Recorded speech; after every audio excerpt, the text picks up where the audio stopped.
G'day guys, back with the Circle. First thing is first. Arch may be a controversial figure to some, but we aren't discussing that. Today, we are discussing the email campaign he started. The idea of the campaign is to get Games Workshop to step in and stabilise the hobby after the shitstorm their political message started. The last line of their statement, "You will not be missed," is the root of the problem, as he and I actually discussed when I spoke with him a few weeks back. The problem is that it is too open-ended and it reeks of exclusion. What do I mean by this? Well, unlike GW, I will not be vague and open to interpretation here. What they said is that if you do not agree with some loose and nebulous details beyond Warhammer is for everyone, you should be excluded. Whether they meant this or not, that's how it's being taken by everyone.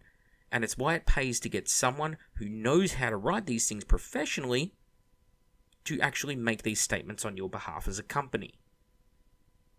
The community is now stuck in a situation of calling one another out. Racist, fascist, leftist, communist, exclude. It's half of what you see. The other half is people talking about how Indomitus is the greatest achievement in the history of man, making the Apollo project look tame by comparison, but I digress. You see, the problem is summed up by this statement. It started with, comics are for everyone, but. Video games are for everyone, but. Movies are for everyone, but. People have given up. They've given up on entertainment being just that. They've given up on hobbies being there to bring pleasure. Instead, every activity is politicized. Companies pretend to listen, but they actually ignore us, instead listening to Twitter mobs who make up for their lack of popular support with sheer volume and noise. I warned of this outcome the very day they posted their statement, but my channel was full of people saying how the hobby is infested with fascists, it's infested with SJWs, and meanwhile I'm sitting here thinking, how the fuck would you know? People are out there thinking that they are smart enough to know how other people think deep down, based on a few sentences they type in a social media site. For instance, I made a statement the other week about how people hear a joke and draw not only a media defense, but they also go sort of straight to 100 on the offended dial. I pointed out that de-escalating is a better response, but somehow that's telling people not to be offended. No. What I'm saying is you can be offended, but proportional response is also a thing. If someone unwittingly offends you, you don't go nuclear on them. How hard is this as a concept? You instead rationally try and talk to them. Not listening is how we got so fucked up in the first place.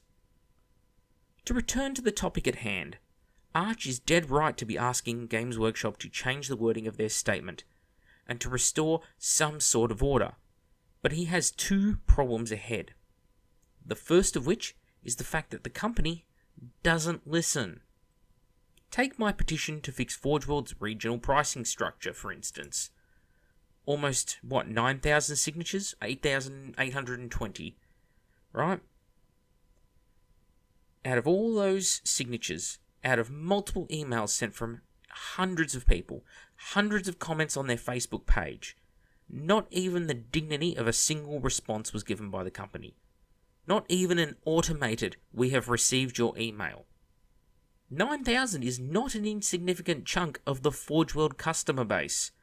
If rumoured production figures are to be believed, that's almost the equivalent of the entire production run of Betrayal at Kelth. Secondly, Games Workshop never admits to their fuck-ups. They know they made a massive mistake with the aforementioned regional pricing, but they didn't take it back. They never take anything back. To risk provoking the angry Twitter mob, further to this, by changing their stance on their politically correct message, I don't see that happening.